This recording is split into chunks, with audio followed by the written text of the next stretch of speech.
आरी लांग मार्च करे निकतल आहियां बिटिया खां ज़िले बदीन जो मिस्री भील रिहाइशी। असां भील बिरादरी जा जेका हक़ी हक़ आहिनि सो ॾिना वञनि। असां वटि रहण जे लाइ जाइ न आहे।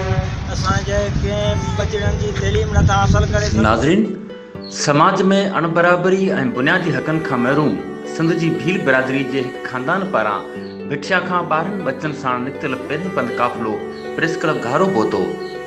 बदीन जे मिस्री खान भील खानदान जी औरतनि, मासूम ॿारनि ऐं घर भातियुनि समेत पीपी जा झंडा खणी 12 ॾींहं पैदल मार्च करण बाद अॼु 13 ॾींहं जो सफ़र करे प्रेस क्लब घारो अॻियां एहतजाज कंदे दायो त समाज में अणबराबरी सबबि खेनि किथे बि रोज़गार नथो मिले।